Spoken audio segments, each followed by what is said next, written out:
Mrs. Princey, Associate Professor in Mental Health Nursing. For a child, the most important activity that the child does is the play. You know how important a play is for a child. The child enjoys playing. It can be a solitary play or a group play, right? So, in the psychiatry field, we use various forms of the therapy for treating the psychiatric conditions. One of the important therapy we have is the play therapy, right? So, today I'm going to talk about the play therapy. Let us see the definition of play therapy. Play therapy is a form of psychotherapy which is used in the children, in which the nurse uses child's fantasies and symbolic meaning of his or her play as a medium of understanding and communication with child to resolve psychological difficulties and achieve optimal growth and development. So, what is this play therapy? Play therapy is nothing but it's a kind of a psychotherapy that we use especially in the children.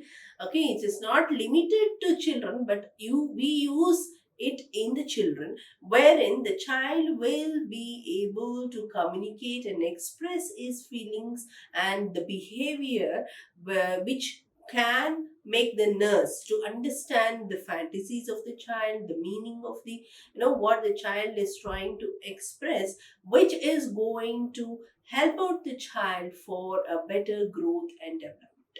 So we have got another definition.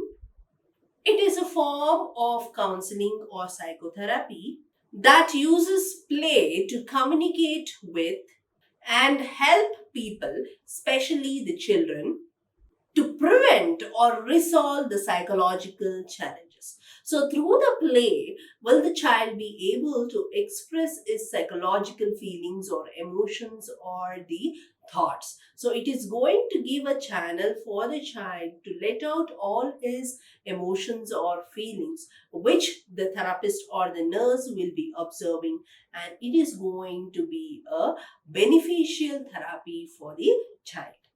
Moving to the goals of the play therapy. Number one, the goal is to help the child to develop more positive self concept, right?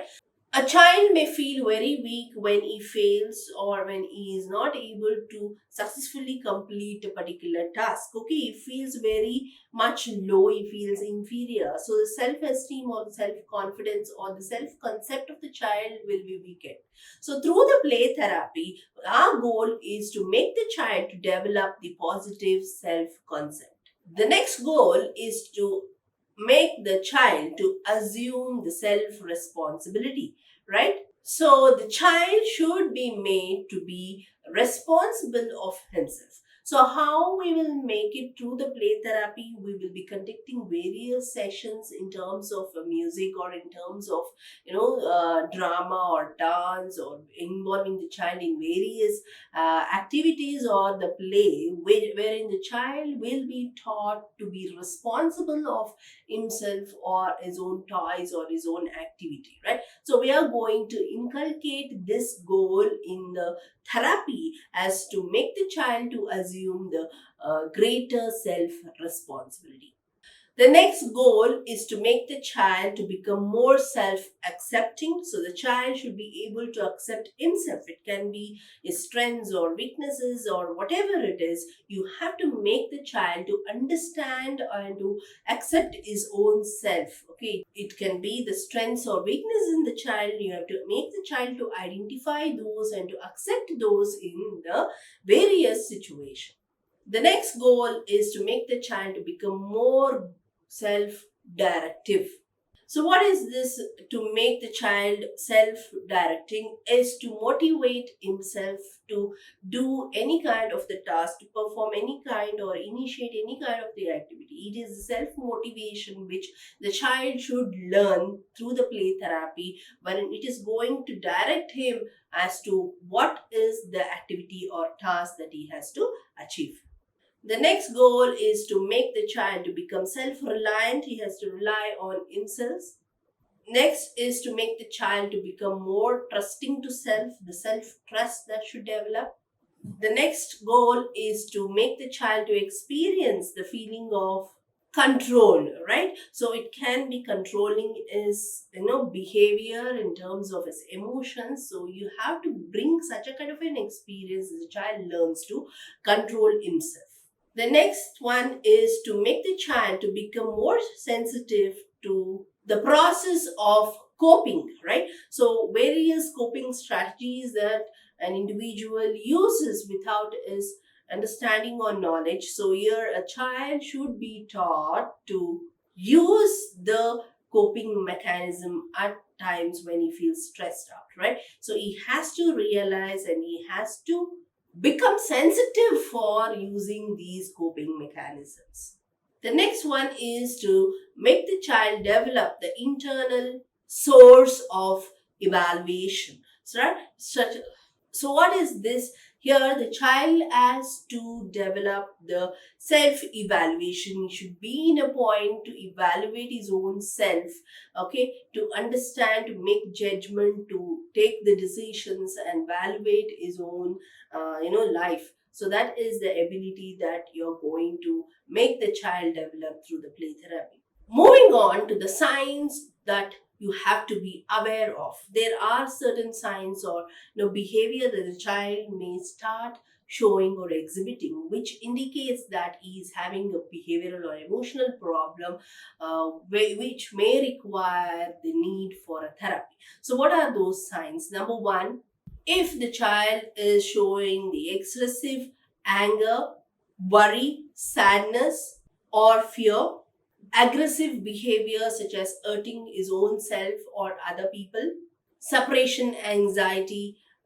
feelings that the child may show when he is away from the loved ones. It can be the parents or it can be the friend or a caretaker. When he just moves away or gets separated, the anxiety that he can develop can be a idea that he may require a therapy. Excessive shyness, behavioral regression. So a child who is acting or who just regresses back to the previous stage of the development, who behaves like more childish ways. So that child may require a therapy.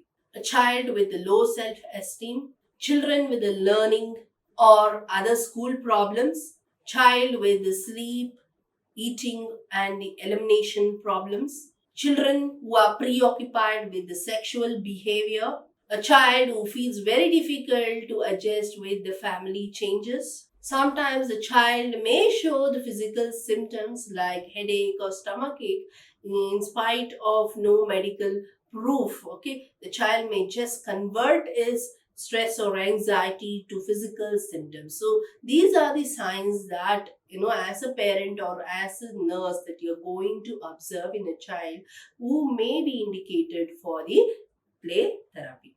Moving on to the benefits of the play therapy. Play therapy is generally employed in children who are aged between 3 to 12 years, right? So that's the age group that we mostly prefer for a play therapy. So, number one benefit is it's going to provide an opportunity for the child to express his experiences and feelings through a natural way, which is self guided and it is a self healing process. The next benefit is it's going to enable the child to develop the self control, self efficacy, as well as the self concept. The third benefit is it's going to help the child to become more aware about his or her feelings. It's going to help the child to learn the self control feeling as well as other alternative behaviors. It's going to enable the child to develop the trust in other people, right? So there are children who don't easily trust the other children or other people. It can be because of the experience what the child has got from the parents, right? During the developmental stages, the child wouldn't have developed this trust. So such a child may show behavioral or emotional problems, which may require a play therapy. So that is one of the benefits wherein the child will try to learn the trusting relationship that will develop with the other people.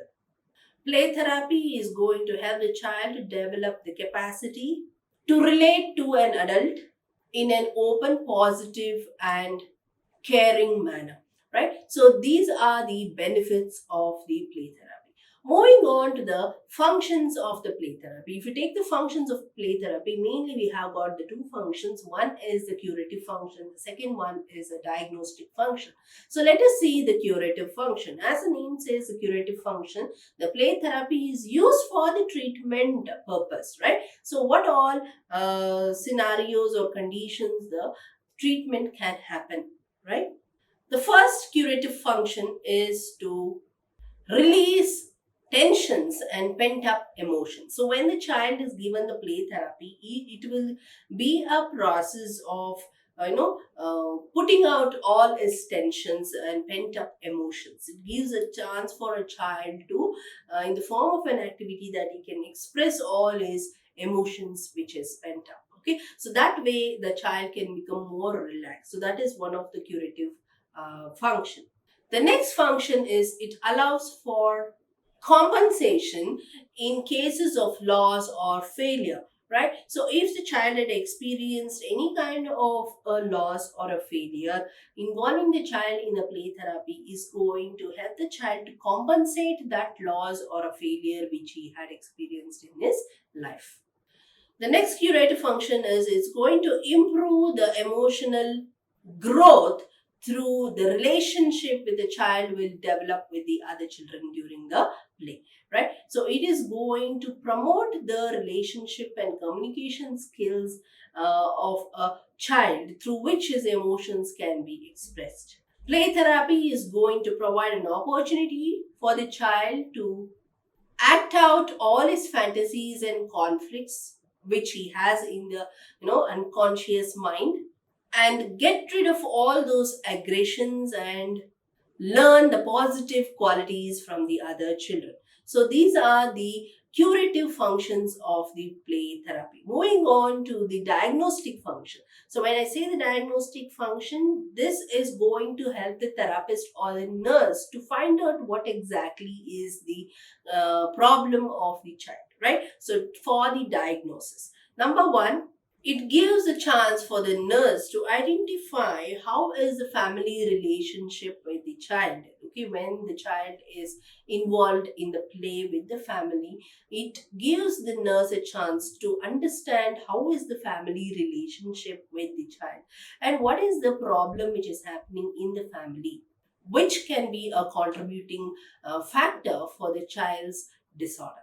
The next thing is it allows to understand the child's hidden personality. So, what is the overall personality of the child? A nurse or a therapist can understand when we observe the child in the play therapy. The next diagnostic function is it's going to help the therapist or the nurse to find out the intellectual ability of the child. So how is the intellectual skill of the child, whether the child is having any problem related to development or learning or language disability or intellectual ability, IQ of the child. So all these things that we can understand, and we can also diagnose the condition of the child. So through the play therapy, we can even understand how is the sibling and the child relationship. We need to understand that to diagnose if the child is behaving in such a way because of the sibling, right? So we do understand how is the relationship with the sibling. So is it a problem for the child? So these are some of the diagnostic function of the play therapy. Moving on to the types of the play therapy. Mainly, we have got the four types. Number one, individual versus the group therapy. The second one is free play or controlled play therapy. Structured versus unstructured play therapy. Directive versus non directive play therapy. So let us see each of it in detail. The first one is individual versus group play therapy. So what is this individual play therapy? It is nothing but here the child is playing alone, right? It is called as a solitary play. The nurse or a therapist will be there with the child, okay, will be doing a one-to-one observation, and you will be giving a therapy on one-to-one basis for a child. So here the child will be given the various activities or the play toys wherein the child will be playing alone, and the nurse or the therapist is going to observe the child's behavior and emotions and feelings, okay, through the play. That is the individual play therapy. When it comes to a group play therapy, it means the child will be placed in the group, right? We have the group of children wherein child also is a part of the group. So here the client or the child is going to play with the group. Here we can understand how the child is developing the relationship, how he is interacting with the other children, how the child is emotions are managed, aggression it can be, or various types of feelings or behavior that the child can exhibit in a group. All these things can be observed when the child is put in a group play therapy. The next type of the therapy is free play therapy versus the controlled play therapy. So what does this free play therapy mean? So as the name says, free. Here the child is free to choose any kind of the activity that he wants to, right? He can choose any kind of the play activity, any kind of the toy to play.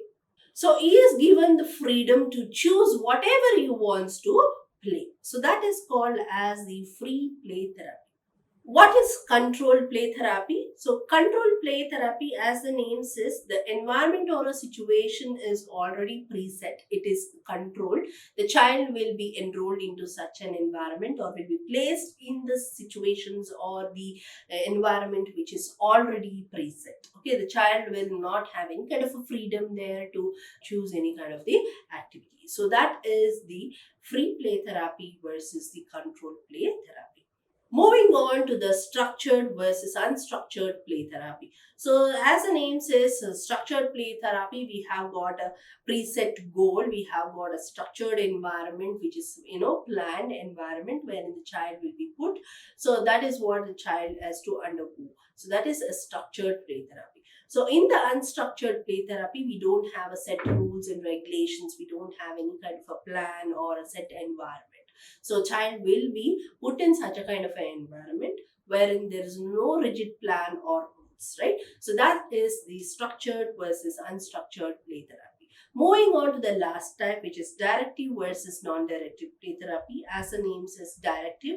Here the therapist or the nurse will be giving the directions for the child to play, right? So the child is going to get the directions as what kind of a toy or what kind of activity that he has to play, where he has to go, all those things, directions that he will get. So in a non-directive, play, there is no directions which is given by the therapist or the nurse. So the child just goes, picks up what he wants, he does what he wants to play with, right? So no directions are given in the non-directive type of the play therapy. So this is about the various types of the play therapy.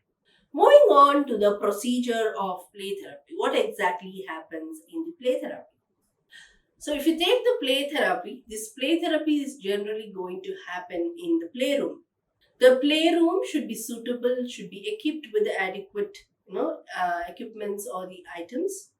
The play material should be available for the use based on the problem of the child. So based on the condition of the child, the different types of the play material should be made available in the play room. What are the necessary elements in the play room? The first thing is there should be a child or the client. There should be the nurse or the therapist. The relationship between the nurse and the child has to be developed. There should be the play therapy room and the play room contents or the items, that materials which are required to be played. So if you take the play therapy room, it is designed in such a way that it's very attractive for the child, and also the sensory stimulations are not much. Okay, there are different kind children who are coming there with different disorders. Okay, some children may be very much sensitive to the sensory stimuli. Say for example, the autistic child, so they're very sensitive, right? So we have to keep in mind that the playroom should be, designed in such a way that it can be used by any child with any kind of the disorder. So the room should be in a predictable and particular way. And within the room, there are large or wide varieties of expensive tools as well as toys. Toys which are included are craft materials, dress up toys, and mass, musical instruments, puppets, toy animals, toy weapons and military characters, superheroes, books, vehicles, building blocks, a doll house and dolls, balloons, balls, and tables. Especially, we also have to keep in mind that the toys that suit certain conditions like aggression, regression, independence, and mastery. So, such kind of a toys which are having these elements should be also placed so that it is going to nurture the child and also get the acceptance and contentment. Okay, so this is what is going to be with the setup or the procedure or we need to have in a play therapy, right? So for example, if you take the autistic child, even they are very sensitive to touch, right? So such kind of materials should be made available, wherein you have the different materials in which is are made of different cloths, right? It can be linen, it can be wool material, or materials which are made of wires. So all different varieties of materials should be made available, because even the touch is going to help the child to modify, or he becomes sensitive to such a kind of the materials, even in case of autistic child. Moving on to children who can benefit from the play therapy. Number one, children who have experienced any kind of physical, emotional, and sexual abuse, neglect, and or multiple traumas of any kind. Okay, so such kind of a children can get the benefit. For example, there was a child who had childhood sexual abuse. The therapists weren't able to diagnose the condition of the child because the child wasn't able to express such a kind of trauma which had happened to the child. So when she was put for a play therapy session, the child selected such a toy that she started using that in terms of the sexual behavior. So which indicated that it helped the therapist or the nurse to identify and diagnose that this is what the child has underwent, the trauma in the childhood period of sexual abuse. So such important diagnosis that we can actually make out, because children are the ones who are not able to express their feelings or express their trauma or abuses which they have experienced in their life. That is one of the benefits of the play therapy. The next, it's going to benefit the children who are experienced any kind of a domestic violence. Is going to help out the children who have any kind of parents who have the mental health issues or the physical health issues. Is going to help out the child who refuse to go to school. We have a lot of reasons why a child doesn't like to go to school or he refuses to go to school. There may be many reasons. So through the play therapy, we get to know why is a child not able to like to go to school, right? So such children who try to refuse to go to school can also get benefited. Children who are excluded from the school. So we have got some psychiatric conditions wherein the child may be indicated for a play therapy. So such conditions like attention deficit hyperactivity disorder, Asperger's syndrome, conduct disorder, reactive attachment disorder, children who show the self-harm, children who are physically aggressive towards others, children who show fear, children who are bullied or who bully themselves, right? So these are certain conditions, psychiatric conditions, wherein the play therapy is indicated. Moving on to the play therapy technique. So what is the technique of the play therapy? If you take the sessions of the play therapy, it usually happens for a duration of 30 minutes to an hour, which is held once in a week. So depending upon the condition or the problem of the child, the duration of the session or the number of session will be decided.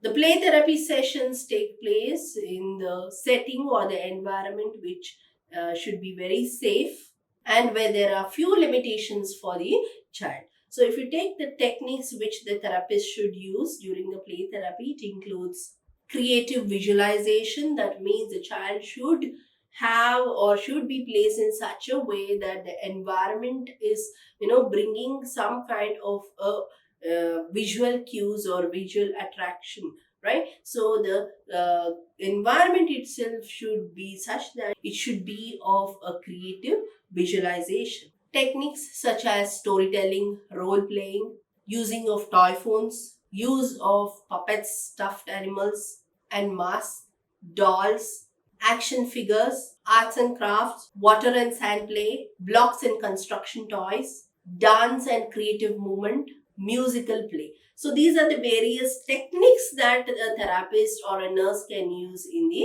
play therapy. Moving on to the play therapy in adults. Yes, we do have play therapy for adults. Play is for all. It is not only limited to the children. So is the play therapy. So we have got the age group, the adolescent group or the teenage group, and also the older age group who can even involve themselves in the play therapy sessions when they are into a lot of anxiety, a lot of fear and depression, or in case of memory problems, dementia, or an adolescent who may not be able to even express his emotions. It can be even the old age group or the adult who will not be able to express or ventilate his emotions or feeling. Even such candidates are going to be put in the play therapy. So what are those indications? We have individuals or adults with the intellectual disability problems, dementia, people who are suffering with the chronic illnesses who are being treated in the palliative care and hospice care, adolescents with the substance abuses or any kind of a drug abuse, adults who have experienced any kind of a trauma and physical abuse, people who are having problems with the management of anger, so anger management issues, people who suffer with the post traumatic stress disorder, and also people who have unresolved childhood issues. So these are the candidates when it comes to the adult or the teenage group who may be indicated for a play therapy. Unlike the play therapy in children, when the therapist is going to work with the adolescent and the adult group, you have to see to it that you use a more higher level of the therapy. It can be in the form of dramatic role playing or sand tray therapy, wherein they will be getting an opportunity to express their feelings and emotions. So such kind of a therapy, play therapy, that the adult or the adolescents can be put in, wherein they can deal with a particular scenario.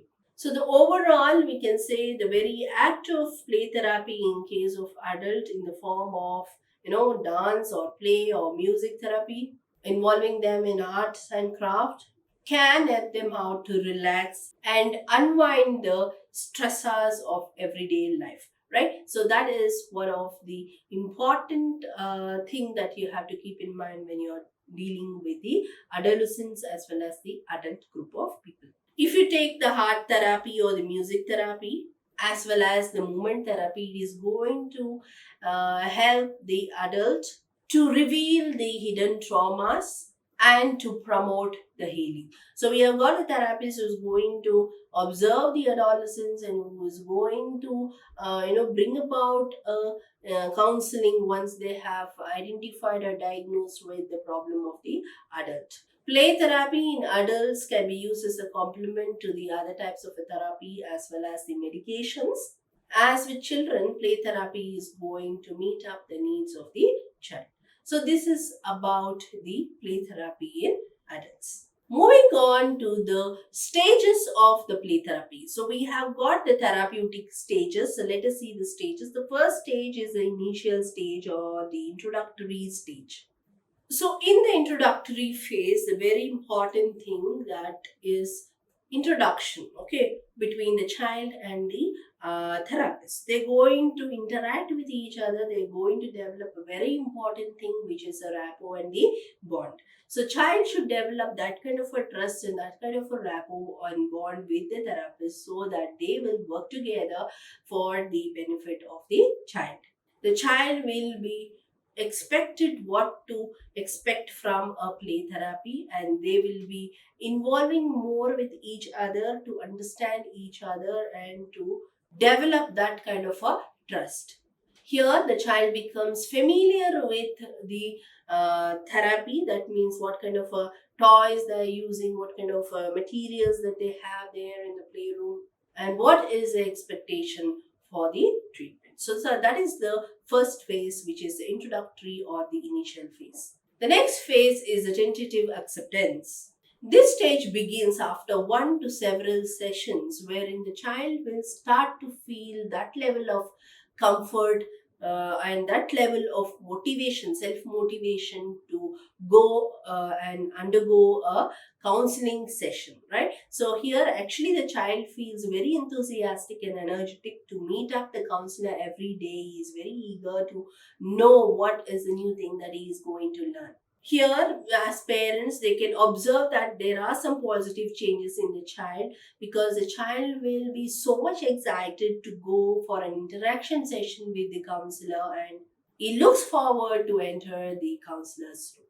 So that is the tentative acceptance stage. Moving on to the third stage, which is the resistance phase. So what is this resistance phase? So during the interaction which happened in the second phase, tentative acceptance, the child would have felt very good interacting with the counselor. So as in when the counselor is, giving the therapy, there are times that the counselor may identify certain problems with the child. He may try to point out such kind of issue and try to solve those, wherein the child may not be in a place to accept whatever the counselor is saying. So here the child feels very much resistant for choosing his own choices, and he feels very uncomfortable with the therapy session. This type of a behavior we can observe when the child actually goes back after a counseling session. He goes back to a play therapy room and he starts showing his aggression and emotions, via the play. Will the counselor get to know that he is having a problem to understand and to accept the changes? So this period is usually very brief. So as and when the therapy session goes on, will the child be able to understand that what is the treatment process, what is the expectations from his end, and he feels brave and strong enough to move on for a progression. So this is the third phase, which is the resistance phase. The next phase is the working phase or the work phase. This is a very important phase wherein the child is going to fully invest himself in the playroom, trying hard to express all his issues. The child is continuously undergoing the process of healing, growing, and also making the progress on all the areas of his concern. So you can also notice these changes in his issues when he tries to interact himself, when he is trying to express his emotions, behaviors, feelings, communication. Through all these, will we get to know that there are some changes which is happening in the child. The child begins to demonstrate better coping skills. He tries to become more self-reliant and also resilient. So that is the working phase. The last phase is the termination phase. So as the name says, termination, the therapy is going to end, right? So here the child has already developed all those skills that he requires to overcome the issues. So it is a stage wherein the therapy is going to end. So wherein the child no more requires the play therapy sessions. So it is going to end when the child and the therapist feels very much confident that the child is going to manage his behavior as well as emotions by himself. This stage can be both exciting and a difficult time because it is a stage wherein the actual therapeutic relationship is going to end. So these are the various stages in the play therapy. Moving on to the role of nurse. What is the responsibility of the nurse in the play therapy? Number one, the nurse becomes the child's friend. So here the nurse should be like a child wherein she is going to that level of a child wherein she becomes the friend to the child. So you know when the friends are there, they share their ideas, feelings, emotions. Okay, they through the play or through the toys or through the activity they are going to share all these feelings and behavior. So the nurse should become a friend to a child at the first point. The nurse has got a responsibility to see to it that the environment of the child is protected and is safe, so that the child will get in touch with who he is, what is he feeling, what are his thoughts, wishes, as well as his dreams. The nurse should give the special time to the child. Okay, it can be a one-to-one session or a group session. If it is a one-to-one session, she has to give a time for the particular child for the therapy. The nurse has got a very important responsibility of observation, observing the issues of the child, doing the assessment, finding out their strengths and limitations, their abilities that the nurse should able to explore, and based on that she has to plan various activities and involve the child in the therapy sessions. So play is a form of therapy which can be used mainly by the children, as well it can be used in some conditions in the adulthood as well as adolescent period, wherein those feelings or emotions which cannot be ventilated out will be let out through the play therapy. Hope you all have understood the topic. Thank you.